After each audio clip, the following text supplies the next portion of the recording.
মনে করেন আজকে আপনারা আমাকে বাংলাদেশের ক্ষমতা দিয়ে দেবেন। বাংলাদেশের ক্ষমতায় যাওয়ার পর আমি কালকে ঘোষণা দিয়ে দিলাম এই দেশ শতভাগ ইসলামী রাষ্ট্র। ঘোষণা দেওয়ার 1 সেকেন্ডের মধ্যে ভারত এবং আমেরিকা বাংলাদেশকে বয়কট করবে অর্থনৈতিকভাবে। অর্থনৈতিকভাবে বয়কট করার পর বাংলাদেশে এখন যে সুযোগ সুবিধা আপনারা ভোগ করতেছেন সেই সুযোগ সুবিধার ভোগ করতে পারবেন না। এই বিদ্যুৎ আর থাকবে না, থাকবে অনেক অল্প, হয়তো 20%, যতদিন না পূর্ণাঙ্গ উৎপাদন না করা হয়েছে। ভারতের আদানির লাইন বন্ধ করে দেবে, আরো কত কি রাশিয়াটা বন্ধ হয়ে যেতে পারে, সব বন্ধ হয়ে যাবে। বিদেশ থেকে ডলার আসবে না, ইউরো আসবে না, প্রবাসীদের ধরে ধরে পাঠিয়ে দেবে। অনেক কিছু, গার্মেন্টসের প্রায় আদেশ বাতিল হয়ে যাবে। আপনার গাইবান্ধার কত মানুষ গার্মেন্টস থেকে ইনকাম করতেছে, আর ইনকাম পাবে না, বাড়ি ফেরত চলে আসবে। তো যখন দেখবেন যে এরকম ভয়ঙ্কর ম্যাসাকার চলতেছে, আপনি বলবেন যে রাখো তোমার দিন, রাখো তোমার ইসলাম, নামাও আব্দুল্লাহকে, দরকার নাই, এর চেয়ে আগের তাই ভালো ছিল। এটাই বাস্তবতা। তাহলে কখন ইসলামের বিজয় সম্ভব হবে? যখন অন্তত 20%, বাংলাদেশের অন্তত 20 থেকে 30% মানুষের ইমানের জায়গায় ইয়াকিন থাকবে। এবং গোলামি থেকে মুক্তির জন্য অর্থনৈতিক মুক্তি জরুরি। এটা কেন? রাসূলুল্লাহ সাল্লাল্লাহু আলাইহি ওয়াসাল্লাম যখন মক্কা থেকে হিজরত করে মদিনায় আসেন, তখন মদিনার সকল টাকা পয়সার মালিক ছিল ইহুদিরা। বাজার ঘাট সবকিছুর কেন্দ্র তাদের হাতে। এখন মদিনা সনদের চুক্তির ভিত্তিতে মুহাম্মদ সাল্লাল্লাহু আলাইহি ওয়াসাল্লাম মদিনা নামক রাষ্ট্রের প্রধানমন্ত্রী। এখন প্রধানমন্ত্রী আমি, কিন্তু টাকার কন্ট্রোল আমার হাতে নাই। তাহলে এই দেশ আমি চালাতে পারবো না, সম্ভব নয়। ওটাকে বলা হয় ঢাল নাই, তলোয়ার নাই, নিধিরাম সরকার। নাম কাস্তে বসে আছে, কিন্তু ক্ষমতা প্রয়োগের মাধ্যম নাই। তো মুহাম্মদ সাল্লাল্লাহু আলাইহি ওয়াসাল্লাম খুব ভালোভাবে জানতেন যে মদিনার টাকার কন্ট্রোল যতক্ষণ আমার হাতে না আসবে, ততক্ষণ এই মদিনায় প্রকৃত শাসন তৈরি করা কঠিন আছে। ইহুদিদের কাছে নত থাকতে হবে। এই জন্য রাসূলুল্লাহ সাল্লাল্লাহু আলাইহি ওয়াসাল্লাম প্রথম আদেশে আনসার এবং মুহাজিরদের মধ্যে মুআলাত, আল ওয়ালা, মুআলাতের সম্পর্ক তৈরি করে দিলেন, যে প্রত্যেক আনসার তার যা সম্পদ আছে সেটার একটা অংশ মুহাজিরদের দিয়ে দিবে। কারো 10টা উট থাকলে 5টা দিয়ে দিবে, কারো 10 বিঘা জমি থাকলে 5 বিঘা দিয়ে দিবে। কেন? আনসারীরা কৃষক আর মুহাজিরেরা ব্যবসায়ী,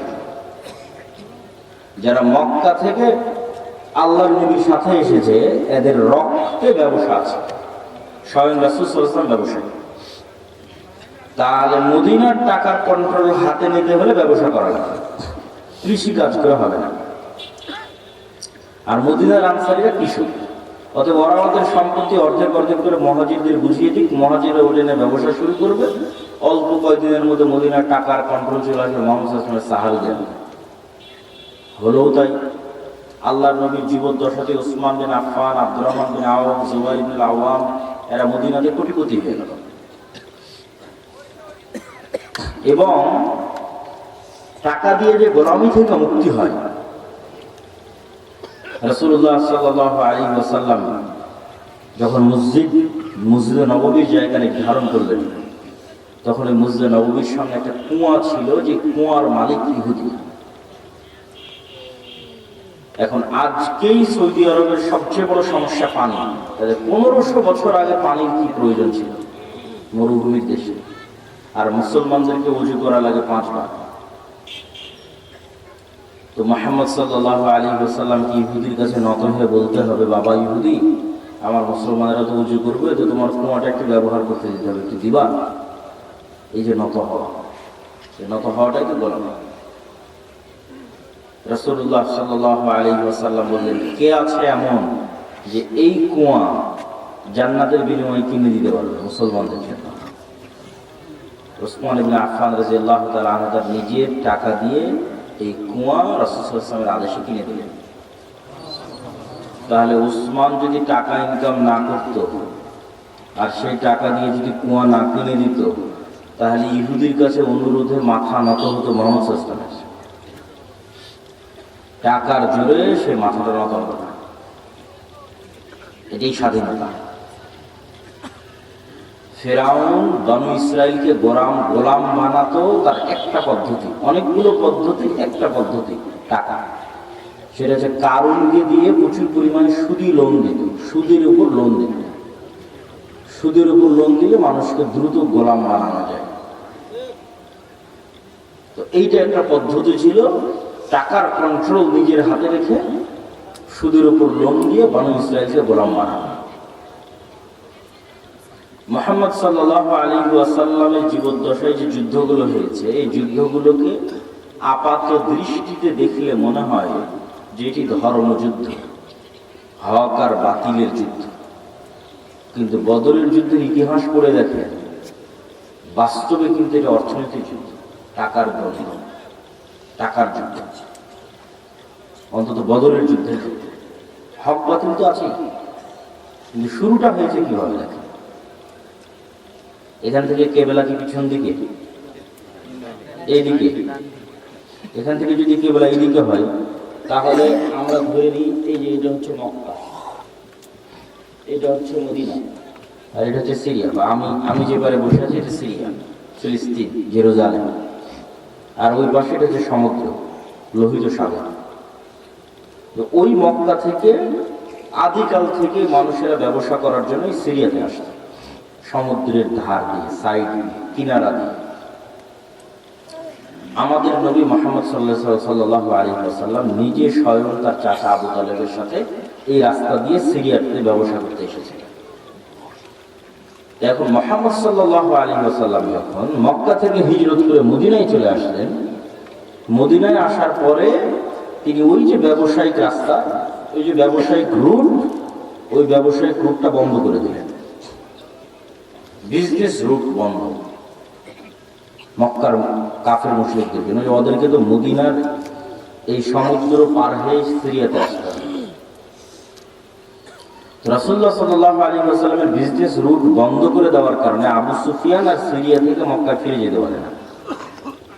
কেন মধ্যের যে রাস্তা, এই রাস্তার কন্ট্রোল মুহাম্মদ সাল্লাল্লাহু আলাইহি ওয়াসাল্লামের হাতে, কেন মধ্যে মদিনা বলেছে। তখন সে সাহায্য চেয়ে পাঠায় মক্কাতে আবু জাহেলের কাছে, যে বিজনেস রুট যদি ক্লিয়ার না থাকে ব্যবসা করবো কি দিয়ে, ব্যবসা বন্ধ হয়ে গেলে খাবো কি। আর মদিনায় যাওয়া হয়নি মুহাম্মদ সাল্লাল্লাহু আলাইহি ওয়াসাল্লামের শুক্রবার 7 দিন, এখনই বিজনেস রুট বন্ধ করে দিয়েছে, কাল পাওয়ারফুল হলে কি করবে। তাহলে ঘটনা দেখেন, এটা টাকার কন্ট্রোল কার হাতে থাকবে, অর্থনীতির কন্ট্রোল কার হাতে থাকবে, এটা মুহাম্মদ সাল্লাল্লাহু আলাইহি ওয়াসাল্লাম খুব ভালো বুঝতেন। তখন যুদ্ধ হলো বদরের। এই জন্য বদরের যুদ্ধ মদিনার মধ্যে হয়নি, বদরের যুদ্ধ হচ্ছে সমুদ্রের ধারে, মদিনা থেকে 250-300 কিলোমিটার দূরে। এত দূর চলে গেছে রাসূলুল্লাহ সাহাবীরা বিজনেস রুট বন্ধ করার জন্য, মদিনা থেকে 300 কিলোমিটার দূরে, সমুদ্রের ধারে। আপনাদের কারো যাওয়ার সুযোগ হলে দেখবেন যে মদিনা থেকে কত দূরে বদর, সমুদ্রের ধারে। তো সম্মানিত উপস্থিতি, টাকা অর্থনীতি গোলামি থেকে মুক্তির একটা মাধ্যম। দুঃখজনক হচ্ছে আজকের মুসলমানেরা, এটা আজকের মুসলমানদের যে স্বভাব এবং বৈশিষ্ট্য, এটা আজ থেকে 1400 বছর আগের মুসলমানদের স্বভাব এবং বৈশিষ্ট্য ছিল না। আল্লামা ইকবাল লিখেছেন, নাহি মাকাম কি খুগর তবিয়ত আজাদ, হাওয়ায়ে সাইরে মিসালে নসিম পয়দা কর। যে মুসলমানেরা কখনো এক দেশ, এক এলাকা, এক গ্রাম, এক কাজ, নির্ধারিত কোনো কিছুর কোনোদিন মুখাপেক্ষী ছিল না। মুসলমানেরা হচ্ছে সকালের প্রবাহিত বাতাসের মতো, যার কোনো বর্ডার নাই, যার কোনো সীমানা নাই। রাসূলুল্লাহ সাল্লাল্লাহু আলাইহি ওয়াসাল্লামের সাহাবীদের বেশিরভাগ 90% নিজ এলাকা, নিজ গ্রাম, নিজ দেশে মরেনি। কেনারা নির্ধারিত কাজ, নির্ধারিত পেশা, নির্ধারিত দেশ নিয়ে কোনোদিন পড়ে থাকে সকালের প্রবাহিত বাতাসের মতো। জীবিত কওমের আলামত এটাই যে তাদের সকাল এবং সন্ধ্যা পরিবর্তন হয়, আর মৃত কওমের আলামত এটাই যে তাদের সকাল এবং সন্ধ্যা এক থাকে। প্রতিদিন সকালবেলা উঠলাম, মাঠে গেলাম, কাজ করলাম, বাড়িতে আসলাম। প্রতিদিন সকালবেলা উঠলাম, অফিসে গেলাম, কাজ করলাম, বাড়িতে আসলাম। এই যে ডেইলি রুটিন সেম, এটা হচ্ছে মৃত জাতির আলামত। আর 1400 বছর আগের মুসলমানেরা মরু যাযাবর বিদয়ী, আজ এখানে 2 দিন, তো কাল গোবিন্দগঞ্জে 3 দিন, তারপরে দিন বগুড়া গাবতলীতে 5 দিন, তারপর দিন ঢাকা, চলছেই তো চলছে। তারপরে দিল্লি, করাচি, আফগানিস্তান, প্রতিদিন সকাল সন্ধ্যা পরিবর্তন হচ্ছে। ব্যবসা করে বেড়াচ্ছে সারা পৃথিবী। ব্যবসার রাস্তা দিয়ে মুসলমানেরা দিন প্রচার করেছে। ভারতের কেরালা, বাংলাদেশের চট্টগ্রাম, ইন্দোনেশিয়া, মালয়েশিয়া সব ব্যবসার রাস্তা দিয়ে দিন নিয়েছে। মুসলমানদেরকে চাকরি করা, গোলামি, নৌকরি, নৌকার চাকর, এটা শিখিয়েছে ইউরোপিয়ানরা। মুসলমানদের গতি এটা ছিল না। মুসলমানদের গতি হচ্ছে টাকা ইনকাম করতে হবে, দিনের দাওয়াত দিতে হবে, ব্যবসা করতে হবে। এই জন্য দিনের কাজে অর্থের খুব প্রয়োজন। আজকের এই অনুষ্ঠান চলা অবস্থাতেও আপনারা এই প্রতিষ্ঠানে, এই উদ্যোগে দানে অংশগ্রহণ করবেন, এটা আপনাদের প্রতি আহ্বান থাকবে। আল্লাহ কবুল করবেন। আল্লাহ। তাহলে আমাদের বক্তব্যের বিষয়, মুসলমানেরা গোলামি থেকে বাঁচবে কিভাবে।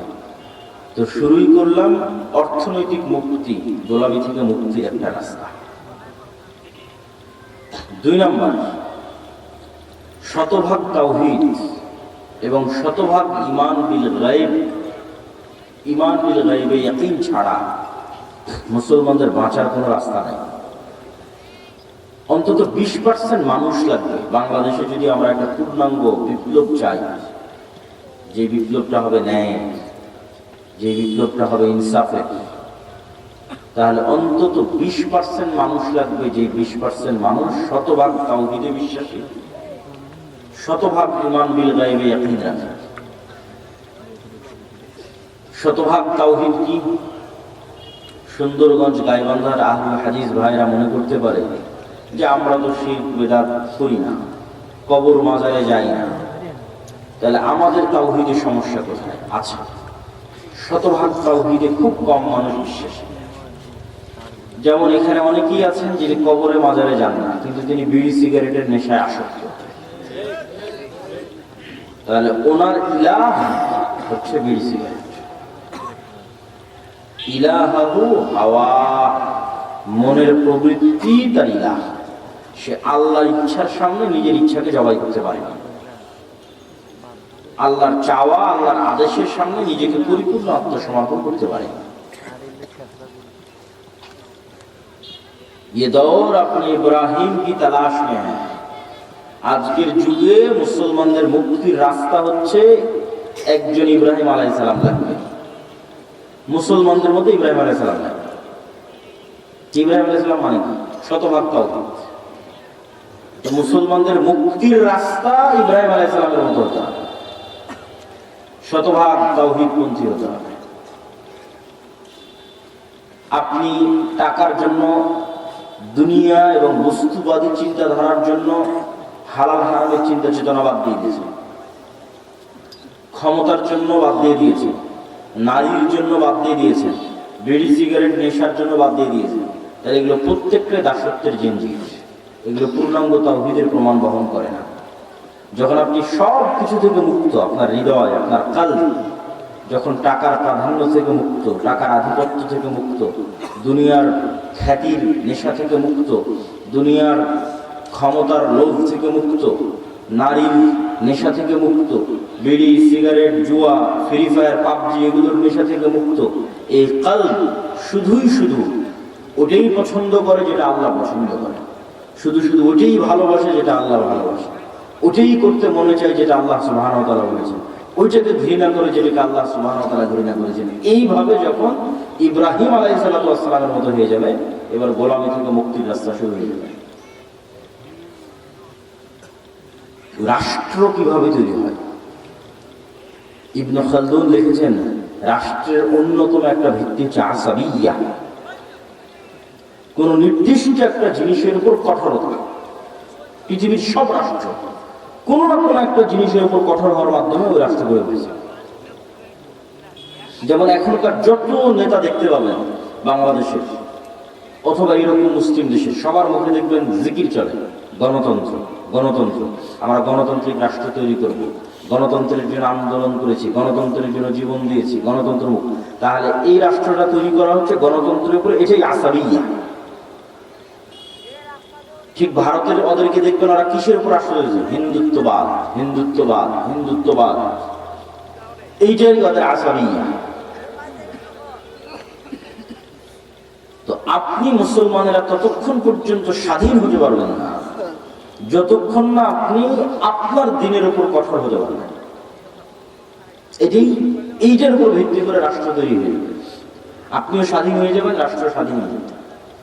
কিন্তু শতভাগ তাওহীদপন্থী হতে হবে, নিজের দিনের উপর কঠোর হতে হবে। নিজের দিন নিয়ে কোনো হীনম্মন্যতা থাকা যাবে না। যেমনটা ইহুদিদের মধ্যে কোনো হীনম্মন্যতা নাই, তাদের দিন নিয়ে তাদের মধ্যে কোনো হীনম্মন্যতা নাই। আপনাদের যে বেশি টুপি ইহুদিরা পরে, আপনাদের যে বেশি দাড়ি ইহুদিরা রাখে, শতকরা সংখ্যায় নয়। মানে বাংলাদেশের 16 কোটি মুসলমান, তো 16 কোটি মুসলমানের কত কোটি দাড়ি রাখে, এটার পার্সেন্টেজ কত, সেই পার্সেন্টেজের কথা বলতেছি। এটা নয় যে না বললে তো দেখা যাবে যে 1 কোটি মানুষ দাঁড়িয়ে রাখে। ইহুদির সংখ্যা তো 1 কোটি নয়, কিন্তু ইহুদির সংখ্যা যদি 10 লক্ষ হয় তার 9 লক্ষ দাঁড়িয়ে রাখে। তাহলে বাংলাদেশের মুসলমানের সংখ্যা 16 কোটি হলে অন্তত 15 কোটিকে দাঁড়িয়ে রাখতে হতো। তাহলে বোঝা যাবে যে আপনি ইহুদির চেয়ে বিজয়ী। ইহুদিরা ওদের দিনের উপর কট্টর, শতভাগ কঠোর। পৃথিবীর কে কি বলতো সেটা না পরোয়া করে না, কে সন্ত্রাসী বলবে, কে কি বলবে, এটার কোনো পরোয়া নেই। ওর ভাষা, ওর ল্যাঙ্গুয়েজ, ওর আদর্শ, ওর আকীদা, ওর দিনের উপর কঠোর হওয়ার মাধ্যমেই তাকে স্বাধীন হতে হবে, মুক্তি নিতে হবে, কোনো রাস্তা নেই। কিন্তু দুঃখজনক হচ্ছে যে আমরা মুসলমানেরা চিন্তা করি 47 এই দেশ তৈরি হলো ইসলামের উপর, ভারত তৈরি হলো সেকুলারিজমের উপর। আর সেই ভারতে 70 বছর পর কট্টর হিন্দুত্ববাদী হয়ে গেল। আর 70 বছর পর আমরা কি বলছি, আমরা সেকুলার, আমরা ধর্ম নিরপেক্ষ, আমি অনেক ভালো, আমি মৌলবাদের সাথে নাই, আমি ইসলামের সাথে নাই। এটাই তো দাসত্ব, এটাই তো গোলামি। এই জন্য শতভাগ তাওহীদ ছাড়া, শতভাগ নিজের দিনের উপর কঠোর হওয়া ছাড়া গোলামি থেকে মুক্তির কোন রাস্তা নেই। পয়েন্ট নাম্বার 2, ঈমান বিল গায়বে ইয়াকিন। ঈমান বিল গায়বে ইয়াকিনের মাধ্যমে গোলামি থেকে মুক্তির রাস্তা আছে।